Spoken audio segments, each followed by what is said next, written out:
ఇక హరీష్కు check, ఆర్ఎస్పీకి Boost. తన తర్వాత బీఆర్ఎస్ నాయకత్వంపై కేసీఆర్ ఫోకస్ పెడతా ఉన్నాడంట. మొత్తం మీద ఇది బహుజన బీఆర్ఎస్ చేయాలని చెప్పి చూస్తున్నారంట. బహుజన బీఆర్ఎస్ పేరు చెప్తే కాదు నాయన, అక్కడ కథలు మొత్తం నిజంగా ఉండాలి, నిజంగా గుండెల నుంచి వస్తే. మరి ఇప్పటిదాకా ఎందుకు వేయలేదంటే ఇప్పటిదాకా ఇక అయితట్లేదు. ఎందుకంటే చచ్చిపోయే పార్టీకి ఇట్లా వేస్తారన్నట్టు, కొత్త కొత్తలని ఎవరు అధ్యక్షులు చేస్తుంటారు, ఇవన్నీ చేస్తుంటారు, కథలన్నీ మారుతాయి. తీర్మానం చెప్పిండు కదా మొన్న, అరే నాయన నువ్వు ఆ రామారావును మార్చురి, రామారావును మార్చకపోతే కష్టమవుతుందంటే మార్చే పని చేస్తారో మరి ఏం చూడాలి. బీఆర్ఎస్లో అంతా తానే నడిపిస్తున్నాడు కేటీఆర్.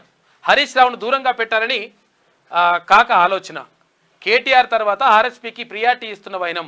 ఆయనకు రాష్ట్ర అధ్యక్ష బాధ్యతలు ఇవ్వాలని ప్లాన్ చేస్తున్నారంట. దళిత సీఎం 3 ఎకరాలు, తర్వాత దళిత బంధులో మోసపోయిన దళితులు ఆర్ఎస్పీ ద్వారా వారికి చేరువయ్యే యత్నాలు చేస్తూ ఉన్నారంట. ఇక బీఎస్పీని అక్కడ మధ్యలో వదిలేసేసి తర్వాత బీఆర్ఎస్లోకి వచ్చినటువంటి ఆర్ఎస్ ప్రవీణ్ కుమార్ ఉన్నారు కదా, ఐపీఎస్ ఆఫీసర్, ఆయనకు అంటే ఈ బాధ్యతలు, పార్టీ అధ్యక్ష బాధ్యతలు అప్పగింపాలని చెప్పేసి కాక చూస్తున్నట. ఎందుకంటే చాలామంది దళితులు తర్వాత బడుగు బలహీన వర్గాలందరూ కూడా దూరం అయిపోయింది కాబట్టి ఆయన వస్తేనే నైతికమని చూస్తున్నారట. ఆయనను ఎట్లా నమ్ముతాట్టున్నారు, ఇప్పుడు నమ్మే పరిస్థితి లేదు అని చెప్పేసి చాలామంది నిపుణులు అంటున్నారు.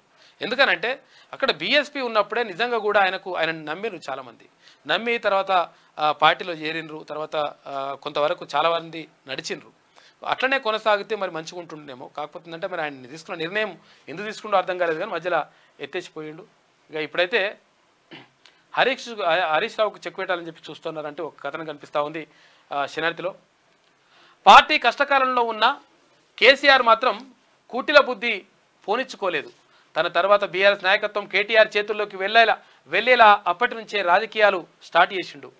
ఇక పార్టీ పదవులకు హరీష్ను దూరం పెట్టి ఆ స్థానాన్ని ఆర్ఎస్పీతో భర్తీ చేయబోతున్నాడు.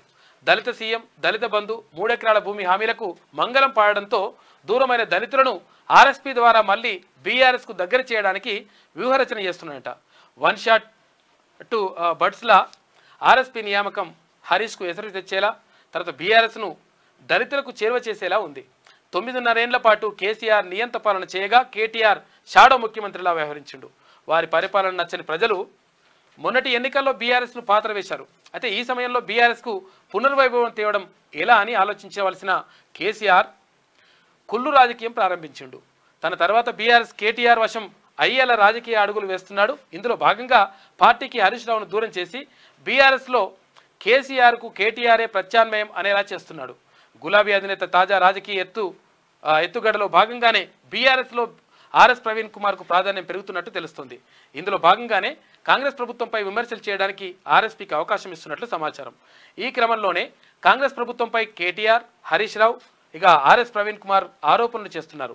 ఆర్ఎస్పీకి ఇంకా ప్రాధాన్యత పెరిగేలా, హరీష్ రావుకు ప్రాధాన్యత తగ్గేలా మరో ఎత్తుగడకు కేసీఆర్ సిద్ధమైందట. హరీష్ను పార్టీకి దూరం చేస్తే కేటీఆర్ చేతుల్లోనే పార్టీ ఉంటుంది కాబట్టి హరీష్కు పార్టీ బాధ్యతలు అప్పగించకుండా ఆర్ఎస్పీకి పార్టీ బాధ్యతలు అప్పగించబోతున్నారు. తద్వారా హరీష్ రావుకు చెక్ పెట్టొచ్చని కేసీఆర్ వ్యూహం అంట. ఆర్ఎస్పీకి బీఆర్ఎస్ రాష్ట్ర బాధ్యతలు అప్పగించే నిర్ణయం వెనుక దళితులను బీఆర్ఎస్కు దగ్గర చేసుకునే మరో ఎత్తుగడ కూడా కనబడుతున్నది. తెలంగాణ రాష్ట్రానికి తొలి ముఖ్యమంత్రి దళితుడే అని ప్రకటించిన కేసీఆర్ దళితులను మోసం చేస్తూ ఆయన సీఎం అయ్యిండు. దళితులందరికీ 3 ఎకరాల భూమి అని పంపిణీ చేసి ఆదుకుంటామని ప్రకటించిన కేసీఆర్ ప్రారంభం మాత్రమే చేసి అమలు కూడా చేయకుండా పక్కకు పెట్టిండు. దీంతో మొత్తం ఆగమాగం అయిపోయింది. ఈ ఆగమాగమైన పార్టీని ఎట్లా తీసుకురావాలని చెప్పేసి ఆర్ఎస్పీని తీసుకొస్తున్నట. హరీష్ రావును పక్కకు పెట్టి ఆర్ఎస్పీని తీసుకురావడం ద్వారా కేటీఆర్ని భద్రంగా ఉంచుకోవచ్చు అనేది ఆయన ఉద్దేశం అట.